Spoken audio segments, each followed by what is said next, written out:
الحمد لله رب العالمين والصلاة والسلام على أفضل الأنبياء والمرسلين أما بعد لقد قال الله تبارك وتعالى في كتاب الكريم بعد إذ أقول أعوذ بالله من الشيطان الرجيم إن في خلق السماوات والأرض واختلاف الليل والنهار لآيات لأولي الألباب الذين يذكرون الله قياما وقعودا وعلى جنوبهم ويتفكرون في خلق السماوات والأرض ربنا ما خلقت هذا باطلا سبحانك فقنا عذاب النار صدق الله العظيم. وقال الله تبارك وتعالى إن الله وملائكته يصلون على النبي يا أيها الذين آمنوا صلوا عليه وسلموا تسليما.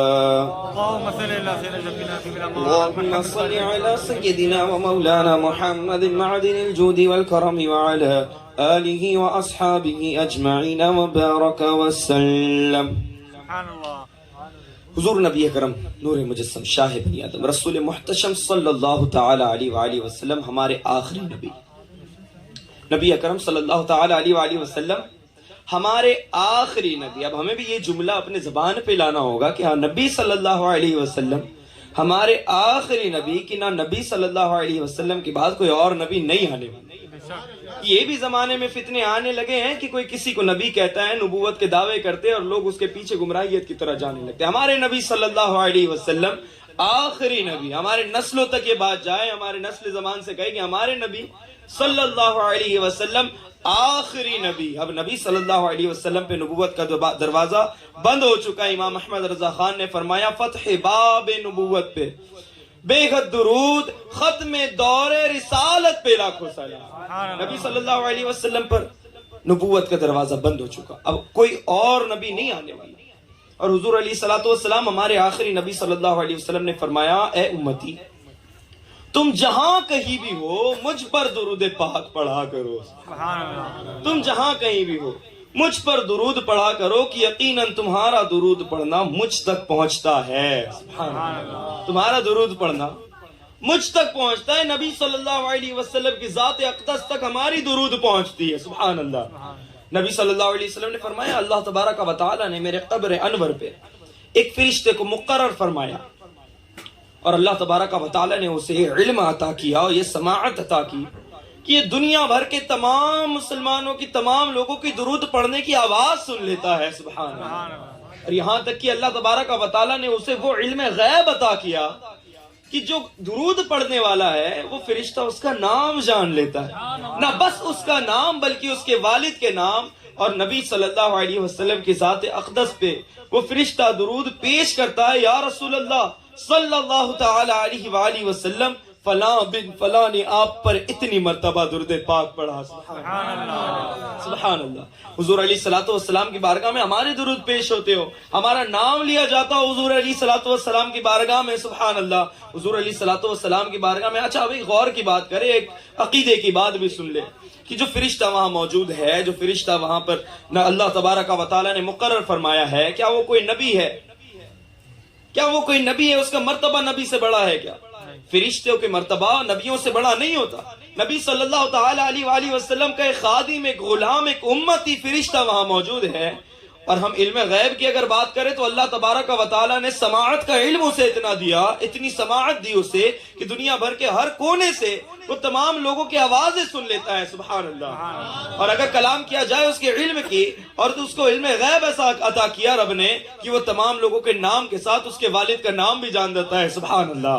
تو اگر بات کی جائے ایک فرشتے کی جو حضور کے بارگاہ میں بطور خادم کھڑا ہے, تو اس فرشتے کے علم کا یہ عالم, سماعت کا یہ عالم, تو حضور علیہ الصلوۃ والسلام کا علم غیب اور سماعت کا عالم کیا ہوگا؟ امام احمد رضا خان فرماتے ہیں نا, دور و نزدیک کے سننے والے وہ کان کان لالے کرامت پہ لاکھوں سلام. تو ہمیں چاہیے کہ ہم حضور علیہ الصلوۃ والسلام کی بارگاہ میں صبح و شام کثرت کے ساتھ درود پاک پڑھا کرے. درود پاک پڑھیے. اللہم صلی علی سیدنا شفیعنا و مولانا محمد بارک وسلم صلو علیہ الصلوۃ والسلام علیک یا رسول اللہ صلی اللہ علیہ وسلم. الحمدللہ یہ نوری محفل آپ لوگوں کے درمیان سجی ہے اور اس کا اصل مقصد نصیحت اور قوم تک یہ باتیں پہنچانی ہے. آپ اکثر و بیشتر دیکھتے ہوں گے کہ چاہے وہ برسی کا معاملہ ہو یا شادی خانی آبادی ہو یا دیگر کوئی معاملات ہو، جو بھی محفل ہو اس میں علماء آتے ہیں، اس میں مفتیان کرام آتے ہیں، ہمیں نصیحت فرماتے ہیں. اس کا اصل مقصد کیا ہوتا ہے؟ جمعہ کے دن جمعہ کی نماز سے پہلے ہمیں خطاب کر کے کچھ سمجھایا جاتا ہے. اس کا اصل مقصد کیا ہوتا ہے؟ کیا یہ مقصد ہوتا ہے کہ ہم اپنا علم آپ تک پہنچائے کہ کتنا علم ہم تک ہے وغیرہ؟ یہ باتیں مقصد ہوتا ہے کیا؟ اصل مقصود یہ ہوتا ہے کہ قرآن و حدیث کی باتوں سے آپ تک کوئی بات پہنچے جس پر ہم عمل کریں. ہمارے اور آپ تک کچھ ایسی بات پہنچے جس کو ہم دھیان سے سنا اور اس بات کو ہم کیپچر کریں، اس بات کو ہم اخذ کریں، سمجھے اور اس پہ عمل کریں. نبی صلی اللہ تعالی علیہ وآلہ وسلم نے فرمایا نیت المؤمنین خیر من عملی. مسلمان کی نیت اس کے عمل سے بہتر ہے. میں بڑے دقیق کوئی قرآن و حدیث کے نقطے کے اوپر انشاءاللہ کلام نہیں کروں گا. میں بالکل سادے الفاظ میں چند آپ کو نقطے پیش کروں گا، چند عادتیں پیش کروں گا. پہلے نیت کر لے. نبی صلی اللہ علیہ وسلم نے فرمایا جو بندہ نیت اچھی کرتا ہے اللہ تبارک و تعالی عمل کے عمل ہونے سے پہلے اسے ثواب عطا فرماتا ہے. تو انشاءاللہ نیت کرے کہ آج بیان میں جو سنیں گے انشاءاللہ چند نقطے، آسان نقطے، انشاءاللہ چند باتوں پہ انشاءاللہ اس پہ عمل کرنے کی کوشش کریں گے انشاءاللہ. بڑے چھوٹے سے ہم ایک کلام سنتے آ رہے ہیں، بہت ہی پیارا کلام ہمارے کانوں میں رس گھولتا ہے اور اس کلام کے اوپر اگر ہم عمل کریں انشاءاللہ تو ہماری زندگی بدلتے ہوئے نظر آئے گی. بڑے چھوٹے سے ہم یہ کلام سنتے ہیں. میں سو جاؤں یا مصطفیٰ کہتے کھلے آنکھ صلی علی کہتے کھلے آنکھ صلی علی کہتے. اب میں آپ کو ایک واقعہ سناتا ہوں. حضرت موسیٰ علیہ السلام اولو العزم انبیاء. قرآن میں سب سے زیادہ کسی نبی کا ذکر تو حضرت موسیٰ کلیم اللہ. اللہ تبارک و تعالی نے موسیٰ علیہ السلام کو کلام سے سرفراز فرمایا. براہ راست اللہ تبارک و تعالی سے کلام فرمایا کرتے تھے موسیٰ علیہ السلام. ایک دن موسیٰ علیہ السلام نے رب تبارک و تعالی کی بارگاہ میں عرض کی مولا تعالی میں جنت میں اپنا پڑوسی کون ہے میں اسے جاننا چاہتا ہوں. سبحان. ذرا سوچے اولو العزم انبیاء میں سے ایک نبی، قرآن میں سب سے زیادہ ذکر بھی جس نبی کا ہے موسیٰ کلیم اللہ علی نبینا وعلیہ السلام، جنت میں ان کا ساتھی. سبحان اللہ. اب ذرا ہم غور کریں تو ہمارے ذہن میں آتا ہے کہ کوئی مفتی اعظم ہوگا، کوئی مفتی اعظم ہوگا یا اس زمانے کا بڑا فقیہ ہوگا، بہت بڑا عابد ہوگا، بہت بڑا ساجد ہوگا. لیکن موسیٰ علیہ السلام نے عرض کی تو مولا تبارک و تعالی نے اشارہ فرمایا. فلاں مقام میں موسیٰ علیہ السلام گئے اس شخص کو ڈھونڈتے، علامتیں تلاشتے ہوئے. تو دیکھتے ہیں ایک کسائی اپنے کام میں مشغول ہے، ایک کسائی اپنے کام میں مصروف ہے اور اللہ تبارک و تعالی نے اشارہ فرمایا ہے موسیٰ جنت کا پڑوسی تمہارا یہی کسائی ہے. سبحان اللہ.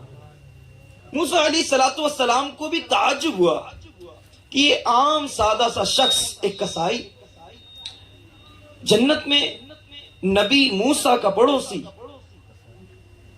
موسیٰ علیہ السلام قریب گئے، بطور مہمانی انہوں نے سلام عرض کی، ان کو بلایا، بیٹھایا اور کہا آپ رکے میں کھانے کا طعام کا انتظام کر کے آتا ہوں. جو ہی وہ گئے ان کو موسیٰ علیہ السلام کو ان کے گھر میں ایک ٹوکری سے چند حرکتیں نظر آئی کہ اس میں کیا حرکت ہو رہی ہے، یہ کیا ہے. موسیٰ علیہ السلام جب اس میں جا کے تو ایک بوڑھی عورت اور ایک بوڑھا مرد، ایک بوڑھے ماں باپ وہاں بیٹھے تھے جو معذور تھے. اللہ. موسیٰ علیہ السلام کو دیکھتے ہی گویا کی آنکھ سے زیارت کی، بڑے اچھے انداز سے زیارت سے لبریز ہوئے اور وہ دونوں وہیں انتقال کر گئے. اللہ. زیارت کرتے ہی انتقال ہو گئے.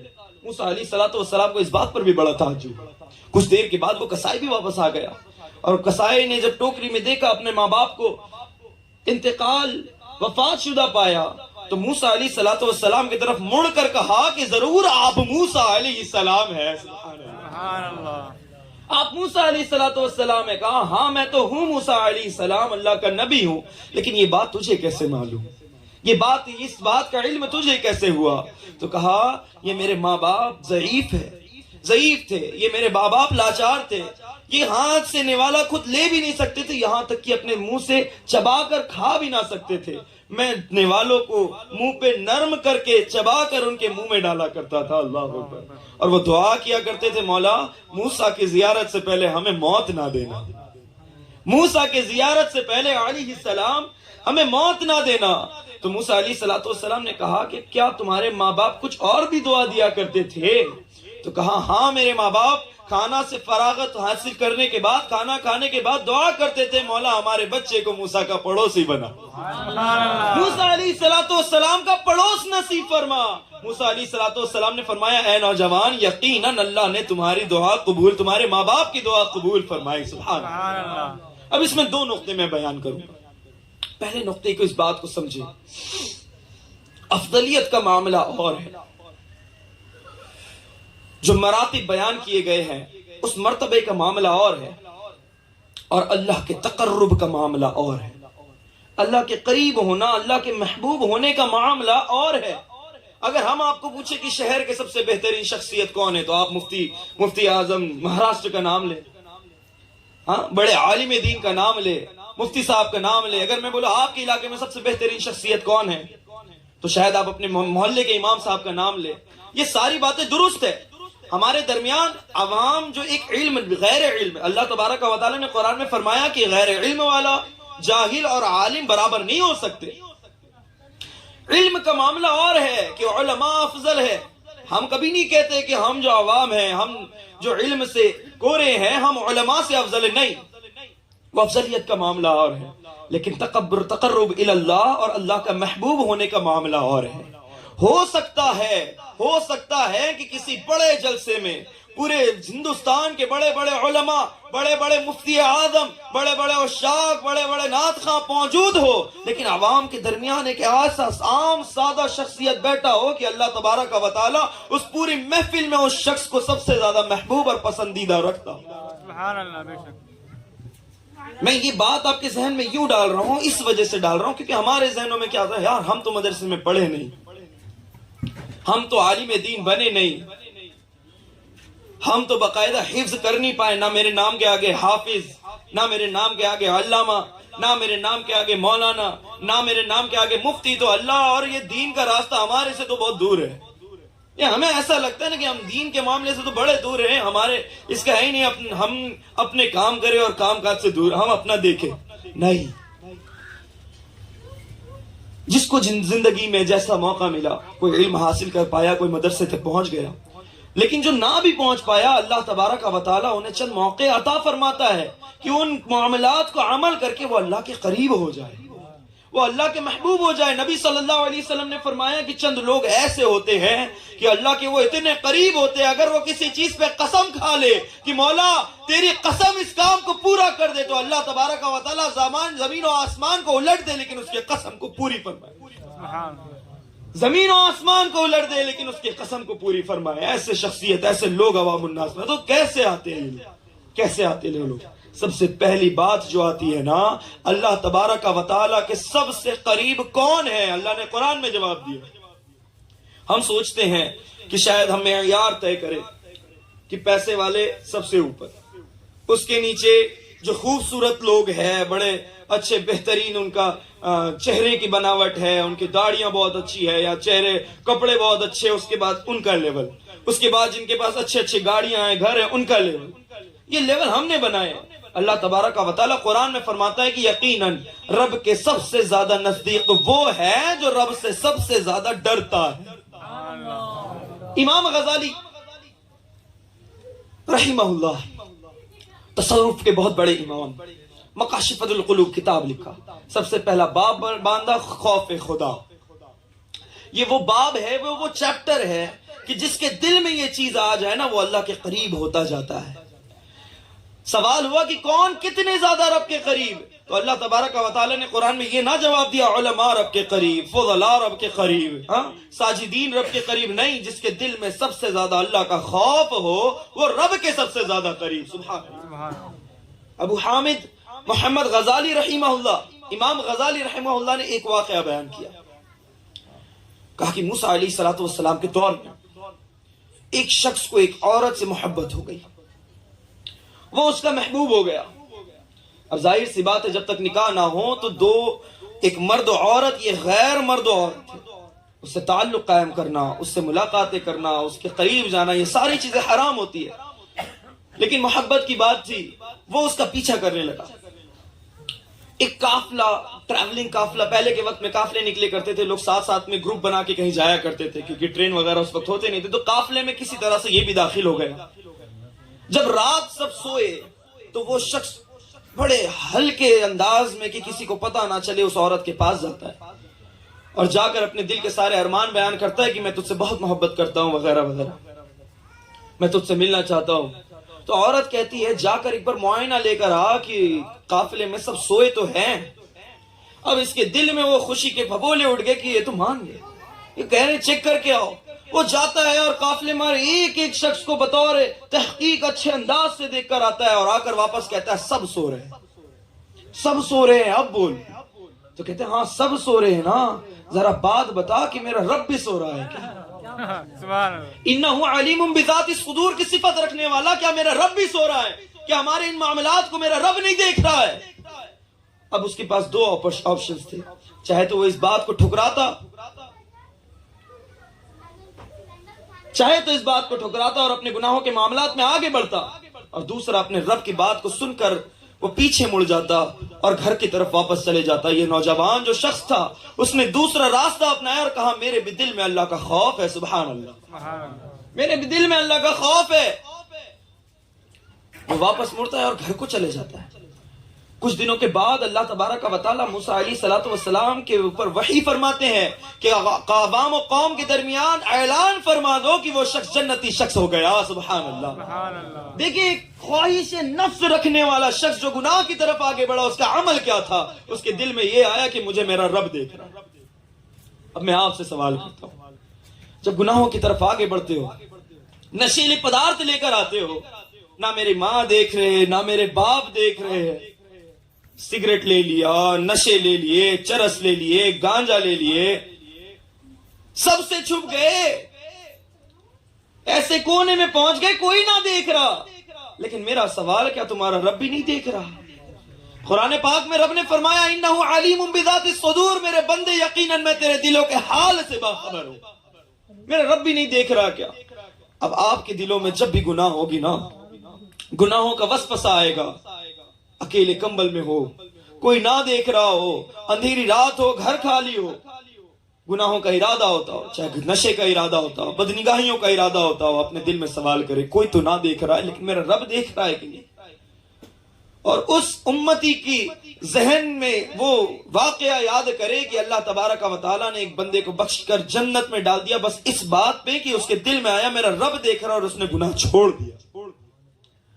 تو ہمارے بھی دل میں کوئی بھی گناہ کرنے سے پہلے یہ دل میں ہماری بات آنی چاہیے کہ کاش یہ بات آ جائے کہ یقیناً کوئی نہ دیکھ رہا ہے لیکن میرا رب دیکھ رہا ہے، اور یہ جو کام میں کرنے جا رہا ہوں یہ میرے رب کو ناپسند ہے، یہ میرے رب کو ناپسند ہے۔ سورۃ الملک شریف کئی مسجدوں میں تلاوت ہوتی ہے۔ سورۃ الملک شریف میں ایک آیت آتی ہے کہ اے کاش ہم سن لیتے، وَلَوْ كُنَّا نَسْمَعُ أَوْ نَعْقِلُ، اس وقت جو ہمارے دل میں وہ بات آئی کہ میرا رب بھی دیکھ رہا ہے۔ میں نے نصیحت کی آپ کو یہ بات پہنچائی آپ تک، کبھی چوری کا معاملہ ہو، کبھی کسی کا قرض دبا لینے کا معاملہ ہو، کبھی اکیلا تنہائی گناہی کا معاملہ ہو، یہ جب آئے نا دل میں تو تھوڑا دل میں ایک بار اور دل میں یاد گھمائے۔ فجر کا معاملہ ہو، آپ کی نیند کھلی، آپ کو پتا ہے کہ نماز فرض ہے، مجھے اٹھ کر اپنے سستی کو ہٹا کر، ایک طرف شیطان کہتا ہے کہ سو جا تھوڑے دیر اور، ٹھنڈی بہت ہے، کمبل اوڑھ لے، ایک حکم سامنے آیا، اور دوسرا حکم رحمان کا آتا ہے کہ اٹھ جا بندے میں تیرے رزق میں برکت عطا کروں گا، فجر کی نماز ادا کر۔ تو کون سے حکم کو آپ اٹھا کر پھینکتے ہیں اور کون سے حکم کو اٹنا کر آپ آگے کا زندگی بسر کرتے ہیں، یقیناً اس میں غور کریں۔ اور انسان کل قیامت کے دن جب جہنم کی طرف جا رہا ہوگا نا تو اس وقت کہے گا لو کننا نسمع او نعقل ما کننا فی اصحاب السعیر، ہے کاش اس دن میں سن لیتا یا اس بات کو سمجھ لیتا، میں ان جہنم والوں لوگوں کے ساتھ میں نہ کھڑا ہوتا۔ اور کل کو جا کر افسوس کرنا قیامت کے دن کی، ہے کاش لو کننا نسمع او نعقل، اے کاش کہ میں سن لیتا یا سمجھ لیتا اس بات کو کہ دل میں میرے آ جائے کہ اللہ دیکھ رہا ہے، اور گناہ چھوڑ دیتا تو یقیناً میں جہنم والوں کے ساتھ نہ کھڑا ہوتا، ان جہنم والوں کے ساتھ نہ کھڑا ہوتا۔ تو سب سے پہلی چیز جو رب کے تقرب کی چیز جو رب کے قریب لے کر جاتی نا، ہمارے دل میں یہ بات ہونا کہ اللہ مجھے دیکھ، ہو سکے تو اپنے گھروں میں نا پرنٹ کروائے اللہ دیکھ رہا ہے اور اس کو دیوار میں لٹکا دے، اپنے دکانوں میں اپنے موبائل فون کے وال پیپر میں رکھ کے اللہ مجھے دیکھ رہا ہے۔ جب بھی کبھی گناہوں کا تذکرہ، کبھی گناہوں کا دل آئے نا، یاد آئے گناہ کرنے کی، دل میں ارادہ بنے تو اس کو دیکھے یقیناً میرا رب مجھے دیکھ رہا ہے، مجھے گناہ چھوڑ دینا چاہیے۔ اور یہ جو خوف دلوں میں آ جاتا ہے نا، یہ رب کے تقرب کا ذریعہ ہے۔ سبحان اللہ۔ دوسرا ذریعہ جو رب کے تقرب کا ہے، اللہ تبارک و تعالی نے قرآن مجید میں ارشاد فرمایا ان فی خلق السماوات والارض واختلاف اللیل والنہار لآیات لأولی الالباب، یقیناً آسمان و زمین کے، ان فی خلق السماوات والارض، آسمان و زمین کی تخلیق میں، واختلاف اللیل والنہار، اور دن اور رات کے تبدیلیوں میں، لآیات لأولی الالباب، عقل والوں کے لیے نشانیاں رکھی گئی ہیں۔ سبحان اللہ۔ رب کی تشخیص اور رب کو، خدا اللہ تبارک و تعالیٰ کو رب ماننے کے لیے اتنی باتیں کافی ہیں۔ آسمان و زمین کی تخلیق دیکھے، سورۃ الملک شریف میں رب تبارک و تعالیٰ نے فرمایا کہ آسمان کی طرف نظر اٹھا کر دیکھ، کیا تجھے کوئی کمی نظر آتی ہے؟ ثم ارجع البصر کرتین، پھر اٹھا کر دیکھ نظر، تمہاری نظریں واپس آ جائیں گی تھکی ماندی، لیکن رب کے تخلیق میں ایک ذرہ برابر کمی نہیں نظر آئے گی۔ انسانی تخلیق میں ہم ہزار کمیاں نکال دیتے ہیں، یہ کمی، یہ چشمہ بنا اس میں یہ کمی، یہ بنا اس میں یہ کمی، اللہ کے تخلیق میں کون سی کمی نکالتے ہیں؟ اب آسمانوں کو 10 مرتبہ دیکھے اور کمیاں نکالے کہ اللہ نے اس آسمان کو بنایا کیسا بنایا، اس میں کوئی کمی ہے؟ کسی بھی طرح کا کوئی کمی؟ واختلاف اللیل والنہار، اور دن اور رات کی تبدیلیوں میں، آپ نے کروڑوں سال زمانہ گزر گیا، آج تک کبھی سنے آپ نے، آج تک کبھی سنا ہے آپ نے کہ رات دیر ہو گئی نکلنے میں، 10 منٹ لیٹ ہو گیا؟ جو وقت مقرر ہے، دائمی کیلنڈر بنا دیے ایک مرتبہ ایک شہر کے لیے، وہ سالوں سال چل رہا ہے، وہ ہزاروں سال سے چل رہا ہے، کبھی رات و دن کی تخلیق میں، رات و دن کے اختلاط میں کبھی فرق نہیں ہوا۔ اور اس میں عقل والوں کے لیے نشانیاں ہیں۔ اب اس میں موصول الذی سے اللہ تبارک و تعالی عقل والوں کی تعریف بیان کرتا ہے، ڈیفینیشن بیان کرتا ہے۔ عقل والے کون ہیں؟ ہم نے دنیاوی اعتبار سے چند عقل والوں کو ہم نے بھی تشخیص کر رکھا ہے کہ وقت رہتے اس نے زمین خرید لی، وقت رہتے اس نے گاڑیاں خرید لی، وقت رہتے اس نے وہ کاروبار ڈال دیا، بڑا عقل والا ہے، وقت رہتے اس نے یہ کر لیا، وقت رہتے اس نے وہ کر لیا، ارے اس کے پاس بڑا عقل تھا، وہ وقت میں اس نے جب ضرورت تھی اس نے پیسے کما لیے۔ ہم نے عقل والوں کی چند تعریفیں کی ہیں اپنے دنیاوی اعتبار سے کہ عقل والے یہ ہوتے ہیں، عقل والے وہ ہوتے ہیں جن کو انگلش آتا ہے، وہ عقل والے ہوتے ہیں جن کو میتھمیٹکس آتا ہے، وہ عقل والے ہوتے ہیں۔ لیکن اللہ نے بھی ایک تعریف بیان کی ہے، دیکھو تم کر لو عقل والوں کی جتنی تعریفیں کرنی ہے، لیکن اللہ نے فرمایا الذین یذکرون اللہ، عقل والے اولی الالباب کے بعد اس میں موصول اس کی تعریف بیان کی اللہ تبارک و تعالی نے، الذین یذکرون اللہ، وہ لوگ اللہ کا ذکر کرتے ہیں، وہی عقل والے ہوتے ہیں جو اللہ کا ذکر کرتے ہیں۔ اور کیسے؟ قائما وقعودا وعلى جنوبهم ويتفکرون فی خلق السماوات والارض، کھڑے ہوں، بیٹھے ہوں، لیٹے ہوں، ہر حال میں اللہ کا ذکر کرتے ہیں، یہ عقل والے لوگ ہیں۔ آسمان و زمین کی تخلیق پہ غور کرتے ہیں اور کہتے ہیں ربنا، اے میرے رب، ما خلقت هذا باطلا، میرے رب تو نے اسے بیکار پیدا نہ کیا، ربنا فقنا عذاب النار، تو مولا ہمیں جہنم کی آگ سے نجات عطا فرما، ربنا انک ما تدخل النار فقد اخزیتہ، مولا جس کو تو نے جہنم میں ڈالا یقیناً وہ برباد ہو گئے، وما للظالمین من انصار، اور ظالموں کا کوئی مددگار نہیں۔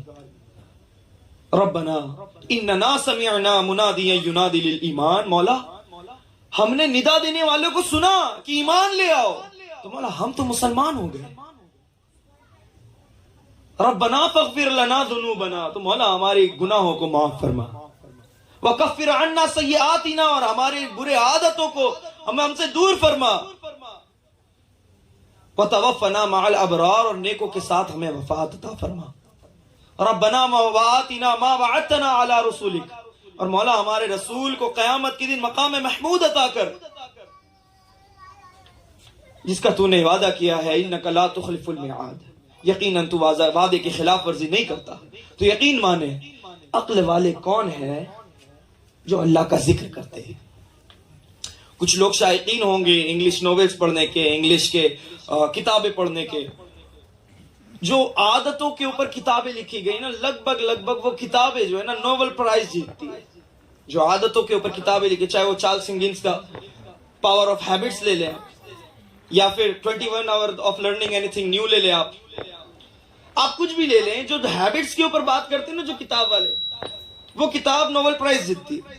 اکثر نوبل پرائز جیتنے والے وہ سیلف امپروومنٹ کے اوپر اور ہیبٹس کے اوپر، عادتوں کے اوپر بات کرنے والی ہے۔ اور میں نے جو کلام پڑھا تھا کہ میں سو جاؤں یا مصطفیٰ کہتے کہتے، کھلے آنکھ صلی علی کہتے کہتے، میں یہ ایزیوم کرتا ہوں کہ ہم میں سے کئی سارے لوگ یہاں بیٹھے ہیں، کچھ مصروف ہوں گے، کچھ زیادہ مصروف ہوں گے، اور سب سے زیادہ مصروف شخص کی ہے کہ میں ایسی مثال لیتا ہوں کہ وہ دن اٹھتا ہے تو فوراً کام کاج کے لیے جاتا ہے، اور اس کے گھر میں ایسی ضرورت ہے کہ وہ کام کاج چھوڑ نہیں سکتا، اور رات پوری کمپلیٹ ہوتی ہے تو آ کر کے بستر پہ لیٹتا ہے۔ ایک ایسی شخص کی مثال لے۔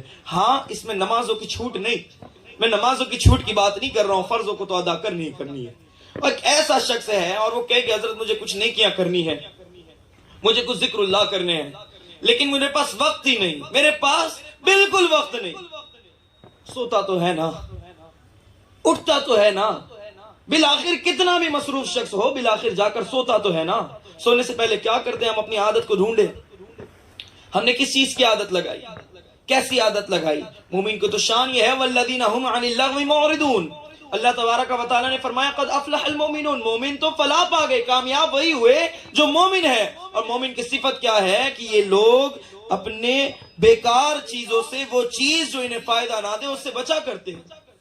آپ کا پورا وقت مصروف تھا، میں نے مانا، سونے آتے نا آپ واپس، سونے آتے، آپ کے سونے کی کیا عادت ہے؟ کیا یا مصطفیٰ کرتے کرتے سوتے ہیں آپ؟ بچپنے سے ہم نے سنا ہے محفلیں ہم نے یا مصطفیٰ کی وہ نعت لگا دی، میں سو جاؤں یا مصطفیٰ کہتے کہتے، لیکن اس کو ہم نے اپنی زندگی میں امپلیمنٹ کیا کیا؟ ہم اپنی زندگی میں اس کو لے کر آئے کیا؟ کہ ہم سونے اور اٹھنے کے اپنے ایسے عادتیں بنائیں کہ میں اللہ تبارک و تعالیٰ کو راضی کر کے سوتا ہوں، اور اٹھتا ہوں تو اپنے رب کی رضا والے کام کرتا ہوں۔ 5 منٹ لے لیں آپ، 5 سے 10 منٹ۔ سب سے پہلا عمل نبی صلی اللہ علیہ وسلم نے فرمایا کہ جس شخص کی موت اس حال میں ہو کہ وہ باوضو ہو، تو ملک الموت علیہ الصلوۃ والسلام اس کے لیے شہادت کا مرتبہ لکھ دیتے ہیں، شہادت کا مرتبہ لکھ دیتے ہیں۔ تو سونے سے پہلے، سب سے پہلے جب آپ گھر پہنچے نا، سونے کے لیے جا رہے ہیں، پہلے وضو بنائیں۔ اس کے بعد کیا کریں؟ آپ کہیں ایسے جگہ رکھتے ہیں نا جہاں آپ موبائل رکھ کے سوتے ہیں۔ اب اس میں تو سائنٹیفکلی بات بھی ہے کہ ریڈیشنز ہوتے ہیں، رات میں بلو لائٹ ہوتے ہیں، 2 گھنٹے پہلے چھوڑ دینا چاہیے وغیرہ۔ تو اپنی عادت بنائیں کہ موبائل کو پہلے ہی سائڈ رکھ دیں۔ سب کو علم ہو جائے گا کہ بھائی 10 بجے اس کے موبائل کنیکٹ نہیں ہو پاتا ہے۔ اب کیا کریں؟ جو طاق کے اوپر جو قرآن کریم جس کے اوپر آپ نے لحاف ڈال کر اسے رکھا ہے، وہ پچھلے رمضان سے ابھی تک نہ کھلا، اس کے اوپر ڈسٹ لگ رہا ہے، اس کو نکالیں آپ، چومیں آپ اسے، آنکھوں سے لگائیں، اور ہر روز سونے سے پہلے قرآن پاک کی تلاوت کیا کریں۔ سونے سے پہلے قرآن پاک کی تلاوت کیا کریں۔ کچھ لوگ ہوں گے جو کہیں گے حضرت مجھے تلاوت نہیں آتی، الحمد شریف آتی ہے، الحمد شریف پڑھنے آتا ہے نا، الحمدللہ رب العالمین سے لے کر غیر المغضوب علیہم ولا الضالین تک پڑھنا آتا ہے نا۔ رب کا کلام کھولے، مولا اتنا ہی آتا ہے مجھے، انگلی رکھ کر مولا یہ تیرا کلام حق ہے، یہ تیرا قرآن ہے، میں وضو بنا کر سونے سے پہلے تیرا ذکر کر کے سونا چاہتا ہوں، الحمد شریف پڑھے۔ نہیں آتا، بسم اللہ پڑھنا آتا ہے نا۔ قرآن کے سب سے پہلے لفظ بسم اللہ سے شروع ہوا ہے نا، اس بسم اللہ الرحمن الرحیم کو 21 مرتبہ پڑھیں۔ بسم اللہ الرحمن الرحیم، بسم اللہ الرحمن الرحیم، اور اس قرآن کو اچھے انداز سے بند کرے، اور اس کو ایسے مقام پر رکھے کہ صبح اٹھنے کے بعد سب سے پہلے وضو بنا کر واپس قرآن کھولے۔ یہ عادتیں اگر ہم پیدا کر لیں تو اللہ تبارک و تعالیٰ کے ذکر کرنے والے بندوں میں شمار ہو جائیں گے انشاءاللہ، اور ان ذکر کے برکت سے انشاءاللہ ہم نمازی بھی بنیں گے۔ اور ہاں، فرائض کو چھوڑ کر نوافلات کی پابندی کرنے سے کوئی فائدہ نہیں، فرائض کی بھی پابندی کرے، نمازوں سے کوئی چھوٹ نہیں، فرض روزے سے کوئی چھوٹ نہیں، اگر حج فرض ہے تو کوئی چھوٹ نہیں، لیکن یہ ان عادتوں کی بات کر رہا ہوں کہ ہم اپنے اندر اگر یہ عادتیں پیدا کریں تو انشاءاللہ ہم بہت نیکیاں کمانے میں بہت زیادہ نیکیاں کما پائیں گے۔ پہلی بات میں نے بولا قرآن پاک پڑھ لیا آپ نے، اب سونے سے پہلے آیت الکرسی کا پڑھنے کی بھی فضیلت ہے، سونے سے پہلے تسبیح فاطمہ پڑھنے کی بھی فضیلت ہے، اور بالآخر جب سب کچھ پڑھ لے، سونے کی دعا پڑھ لے تو قرآن پاک رکھ کر اب جو ہے دعا کرے اور نبی صلی اللہ علیہ وسلم کے ذات اقدس پر درود پڑھتے پڑھتے سو جائے۔ سبحان اللہ۔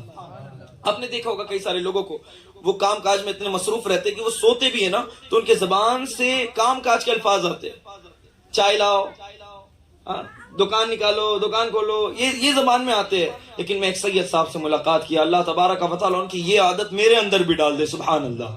ایک سید صاحب سے ملاقات ہوئی، بڑے نیک، بڑے پرہیزگار، اور یہ جو نسخہ میں آپ کو دے رہا ہوں نا یہ انہی نے مجھے دیا تھا کہ سونے اور اٹھنے کو اللہ کے ذکر کے ساتھ مشغول کر دو۔ کتنی بھی مصروفیت، انسان سوئے گا تو صحیح نا، عادتیں ہوتی ہیں کسی کو کہ کوئی بھائی ایسے ہی سو جاتا ہے، بولے نہیں مجھے جیکٹ پہن کے سونا نہیں ہوتا ہے، وہ اتار کے سوئے گا، کسی کو ٹوپی پہن کے نہیں سونا ہوتا وہ اتار کے سوئے گا، کسی کو پینٹ ٹائٹ پینٹ پہن کر کے نہیں، تو ہم نے اپنی عادتیں بنائی نا، تو ہمیں بغیر وضو پڑھے اور بغیر وضو کیے اور بغیر قرآن پڑھے ہمیں نیند نہیں آتی، کاش ایسی عادت لگ جائے۔ وہ سید صاحب سونے سے پہلے ہمیشہ اپنے لب پر وہ بستر میں چلے جاتے، وہ بستر میں تکیے میں سر رکھ لیتے، وہ صلی علی محمد صلی علی محمد کا ورد کیا کرتے تھے۔ سبحان اللہ۔ پہلی برکت جو میں نے موجودہ حال میں پایا کہ جتنے بھی لوگ تھے سید صاحب سے یہی کلام کرتے تھے کہ حضرت بس اتنی بتائیے کہ کون سا عطر استعمال کرتے ہیں، کون سا عطر استعمال کرتے ہیں۔ درود پاک کی فضیلت میں سے ایک فضیلت یہ ہے کہ اگر کوئی شخص سوتے وقت اس کا آخری کلمہ درود ہو اور وہ درود پڑھتا پڑھتا سو جائے، اللہ تبارک و تعالیٰ اس کے جسم کو معطر فرما دیتا ہے، ایسی خوشبو آتی ہے کہ اسے کوئی عطر کی ضرورت نہیں ہوتی۔ سبحان اللہ۔ اور دوسری برکت یہ دیکھیں کہ ہم زیادہ سے زیادہ دن اور رات جتنے دیر ہو گئے نا ہم ذکر میں گزار دے، لیکن انسان کو بالآخر تو سونا ہی پڑتا ہے نا، ہم سوئیں گے ہماری آنکھیں بند، کم از کم اتنے دیر تو ہم سو گئے، ہم ذکر نہیں کر پائے، لیکن ان کی عادت درود پڑھنے کی تھی نا، وہ نیند سے سو جایا کرتے تھے، ان کی زبان پہ جاری رہتا تھا صلی علی محمد صلی علی محمد صلی، سبحان اللہ۔ سو گئے ہیں حضرت، 3 بج گئے، 3:30 بج گئے، میرے دل میں یہ گمان آیا کہ شاید جگہ ہے ابھی بھی ذکر کر رہے، لیکن اٹھائے تو یقین مانو میں سو گئے، لیکن زبان پہ صلی علی محمد کی صدایں جاری۔ اللہ نصیب کرے، اللہ نصیب کرے کہ سوئے اور زبان میں صلی علی محمد نبی کا ذکر جاری۔ سبحان اللہ۔ اس سے بہترین کیا ہی نیند ہو، سبحان اللہ۔ میں سو جاؤں یا مصطفیٰ کہتے کہتے، کھلے آنکھ صلی علی کہتے کہتے، اب جب سو کر سب سے پہلے صبح کو اٹھے نا، سب سے پہلے سو کر صبح کو اٹھے نا، تو سب سے پہلے اٹھے اور اللہ تبارک و تعالیٰ کی بارگاہ میں شکر ادا کرے کہ مولا سونے کے بعد دوبارہ آج ایک نئی زندگی عطا کی، مولا نیت کرتا ہوں آج بھی کچھ نہیں کیا کروں گا۔ الحمدللہ الذی، تمام تعریفیں اس ذات باری تعالی اللہ عز و جل کے لیے، احیانا، جس نے مجھے دوبارہ زندہ کیا، بعد ما اماتنا، بعد اس کے کہ اس نے مجھے موت دے دیا تھا، وَإِلَيْهِ النُّشُورُ، اور بالآخر تو رب کی طرف ہی لوٹنا اور پلٹنا ہے۔ سب سے پہلے اٹھ کر رب کی بارگاہ میں یہ دعا کرے، شکر ادا کرے، واپس وضو کرے، اور جو قرآن آپ نے رکھا تھا نا رات میں پڑھ کر کے اسے واپس کھولے اور کہے مولا دن کی شروعات تیرے کلام پاک سے کرتا ہوں۔ سبحان اللہ۔ اب ذرا دیکھیں نا، اگر اس چیز کو آپ زندگی میں امپلیمنٹ کر دینا تو پھر دیکھیں آپ کی مشکلیں دور کیسے ہوتے نظر آتی ہے۔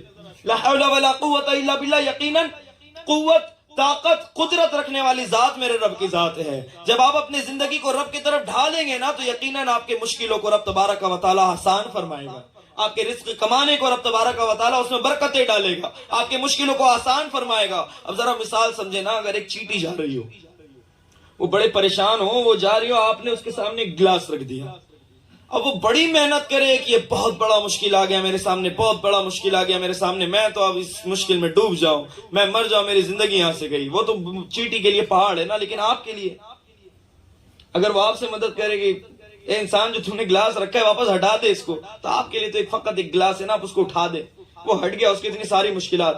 ہمارے لیے وہ مشکلات جو ہمارے زندگی کے سب سے بڑے مشکل ہے، یا اللہ یہ کیسے مسئلہ حل ہو، یہ مسئلہ کیسے حل ہو؟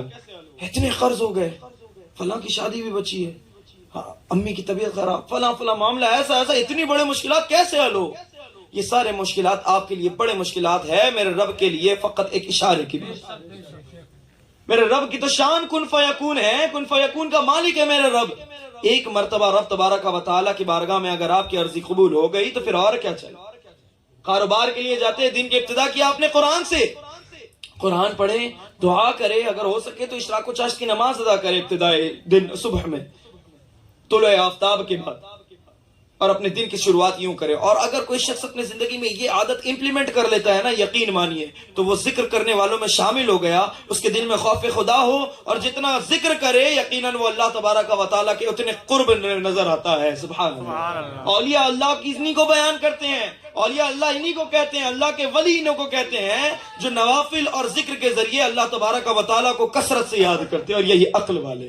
جنت میں پہنچ جانے کے بعد بھی ایک جنتی دنیا کے اس لمحے کو یاد کرے گا جس لمحے میں اس نے اللہ کا ذکر نہ کیا، اور اس بغیر ذکر کے وہ موت پا گیا، اور اس لمحے کے متعلق یاد کرے گا کاش اس لمحے میں بھی ذکر اللہ کر لیا کرتا۔ سبحان اللہ۔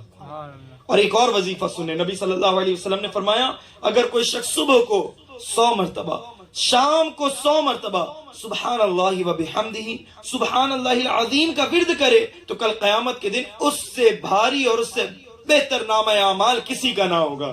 سبحان اللہ، کیا جملہ ہے؟ سبحان اللہ و بحمدہ سبحان اللہ العظیم، یا اس کے مثل کوئی کلمہ۔ آپ دکان میں کاروبار میں بیٹھے رہتے ہیں، تھوڑا وقت ملا کہ آپ کے کسٹمرز نہیں آئے، تھوڑے بیٹھے ہوئے وقت ملا نا، ہاتھ میں تسبیح نکالے سبحان اللہ و بحمدہ سبحان اللہ العظیم، یہ ذکر کی آپ اگر عادت بنائیں تو یقین مانے آپ کے مشکلیں دور ہوتے ہوئے نظر آئیں گی۔ میں نے ایک ہی بات پیش کی اتنے لمبے بیان میں، صرف کتنی سی بات میں اگر نقطے میں نہ بھی بیان کروں تو کاش میں سو جاؤں، یا مصطفیٰ کہتے کہتے، کھلے آنکھ صلی علی کہتے کہتے، اور یقین مانیے اگر اس وظیفے پہ عمل کرتے نا تو ان قریب ہمیں وہ دن نظر آئے گا، ان قریب ہم وہ دن دیکھیں گے کہ انشاءاللہ حبیب خدا کا نظارہ کروں میں، دل و جان ان پر نثارہ کروں میں۔ یہ ایک جان کیا ہے اگر ہو کروڑوں، تیرے نام پر سب کو وارہ کروں میں۔ اب نبی صلی اللہ علیہ وسلم کی بارگاہ میں درود پاک پڑھتے ہوئے سوئیں گے تو کبھی تو حضور علیہ الصلوۃ والسلام کرم فرمائیں گے نا، کبھی تو کرم فرمائیں گے حضور علیہ الصلوۃ والسلام، خواب میں اپنا جلوہ دکھائیں گے انشاءاللہ، اور انہیں نہ دیکھا تو کس کام کی ہے یہ آنکھیں کہ دیکھنے کی ہے سارے بہار آنکھوں میں۔ ایک نقطہ تو یہ بیان کر دیا، اور دوسرا نقطہ جو موسیٰ علیہ الصلوۃ والسلام کا میں نے واقعہ بیان کیا تھا، اس واقعے سے میں نے یہ آپ کو سمجھایا کہ ضروری نہیں ہے کہ وقت کے علماء مفتی یہی اللہ کے قریب ہوں گے، ہم نہیں ہو سکتے، ہم ذکر اللہ، گناہوں سے بچتے ہوئے اور دل میں اللہ کا خوف پیدا کرتے ہوئے اللہ کے قریب ہو سکتے ہیں، اور وہ درجہ پا سکتے ہیں جو علماء کو بھی وہ درجہ نہ ملا۔ وہ افضلیت کی درجے کی بات نہیں کر رہا ہوں، تقرب اللہ اور محبوب اللہ کی بات کر رہا ہوں۔ اور دوسری اس میں جو واضح صراحتاً جو بات نظر آئی تھی ماں باپ کا ادب و احترام۔ موسیٰ علیہ وہ کسائی کو موسیٰ علیہ الصلوۃ والسلام کا پڑوس کیسے نصیب ہوا؟ اس نے ماں باپ کا ادب انتہائی درجے تک کیا، لیکن آج ہمارے درمیان ماں باپ کا ادب بڑا کم نظر آتا ہے۔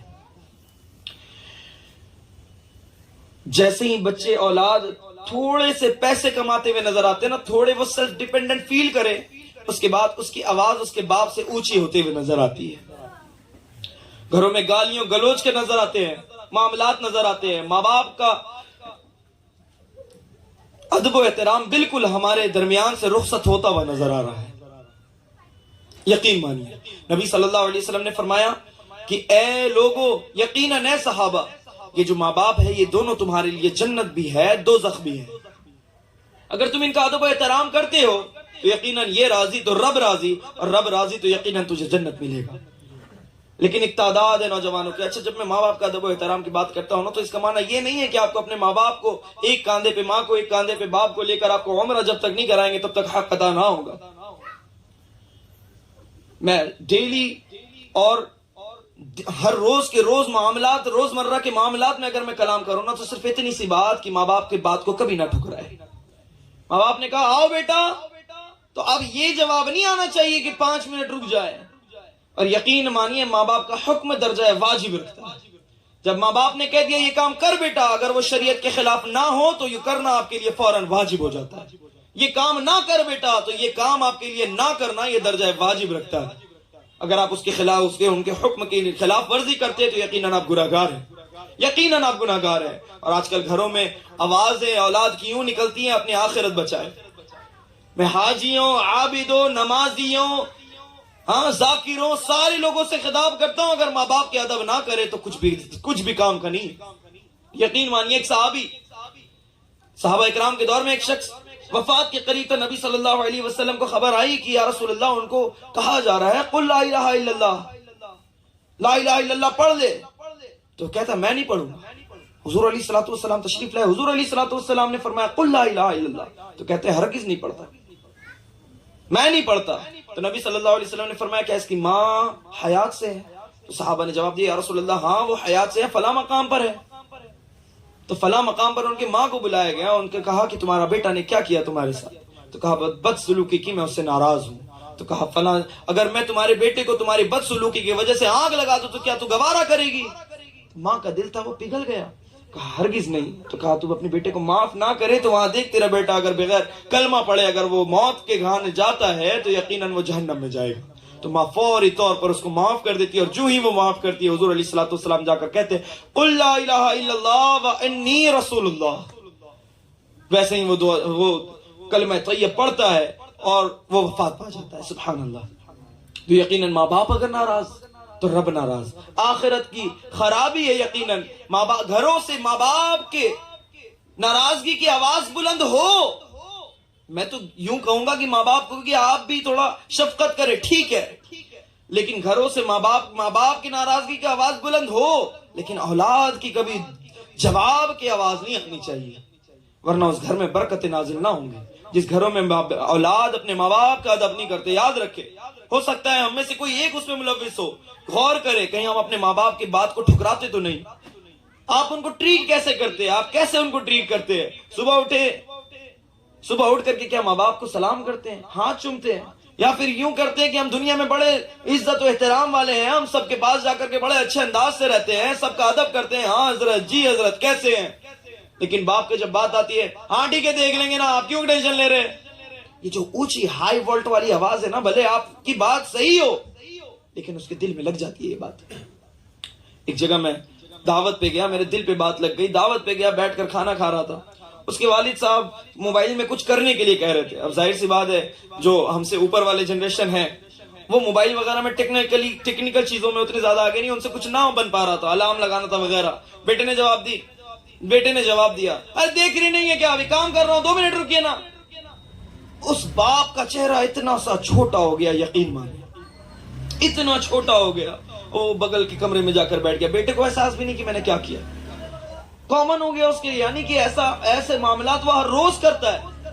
یہ جو آپ نے جواب دیا، آپ ایسے بھی کہہ سکتے تو ابو بس 2 منٹ، والد محترم آپ بس 2 منٹ، یہ بھی تو کہہ سکتے تھے، لیکن یہ اونچی ٹون میں آپ نے کہا نا، دیکھ رہے نہیں ہے کیا میں کام کر رہا ہوں، تھوڑا رکے نا۔ یہ جو دل میں درد گیا نا، یقیناً آپ کے تمام اعمال ایک طرف اور یہ والدین کا درد ایک طرف۔ اور اگر آپ نے والدین کو نہ منایا، معافی نہ مانگا تو یقین مانیے آخرت ماں باپ کا ہر کہا کام اگر شریعت کے مخالف نہ ہو تو فوراً بجا لائے۔ ماں باپ ڈانٹے سر جھکا کر سن لے، جتنی باتیں سنائے سر جھکا کر سن لے، ان کو حق ہے، اپنے ایکشن سے اپنے زبانوں سے ان کو حق دے کر رکھے۔ ایسا نہ ہو کہ ارے اب میں نہیں بولتا اپنے بچے کو، یار جواب دے دیتا ہے، پلٹ کر گالی دے دیتا ہے، کچھ نہیں بولتا، میں نہیں بولتا۔ ارے تمہارے والدین تم کو نہیں بول رہے، ہو سکتا ہے ہم میں سے کئی ایسے ہوں کہ اب ہمارے والدین نے ہمیں بولنا چھوڑ دیا، اللہ اکبر۔ ہمارے ماں باپ کو ہم سے ڈر لگتا ہے کہ اسے نہ سمجھاؤں کہیں میرے کو جواب نہ دے دے۔ شرم و حیا لحاظ کچھ ہے آپ کے ذہن میں؟ ماں باپ ڈرتے ہیں کہ بیٹے کو نہ ڈانٹو، ارے والدین ہے نا، ڈانٹ دیے کیا ہو گیا؟ ارے تمہارے والد ہے، کئیوں کو یہ ڈانٹ نصیب نہ ہوئی بچپنے سے، یہ ڈانٹ کہ بیٹا نہ نکل ابھی گھر سے، کئی دعا کرتے کہ مولا مجھے یہ ڈانٹ مل جائے، والد کا سایہ نہ ملا۔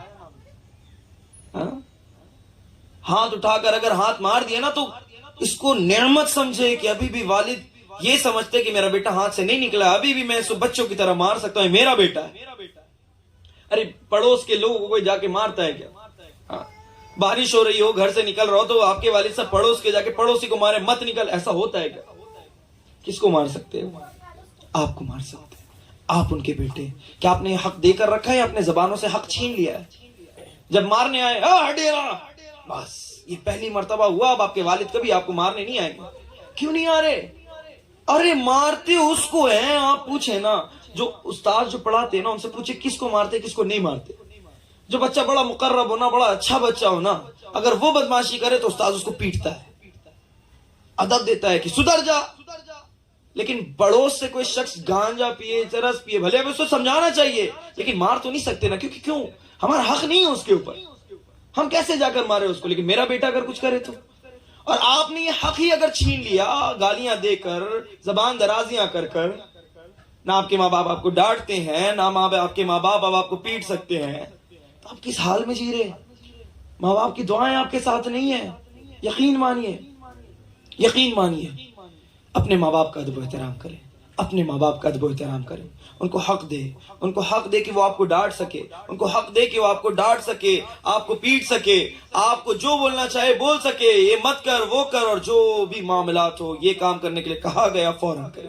اللہ تبارک و تعالی ہمیں ماں باپ کا ادب و احترام کرنے کی توفیق عطا فرمائے. بیان کا نچوڑ خلاصہ درود پاک پڑھے.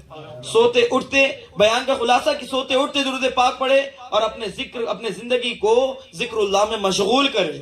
کھلے آنکھ صلی علی کہتے کہتے میں سو جاؤں یا مصطفیٰ کہتے کہتے. اور تیسرا اور ایک دم معمولی سی جو بات اور بہت ضروری بات میں نے کہی، ماں باپ کا ادب و احترام کرے. اللہ تبارک و تعالی ہمیں ان تینوں چیزوں پہ عمل کرنے کی توفیق عطا فرمائے.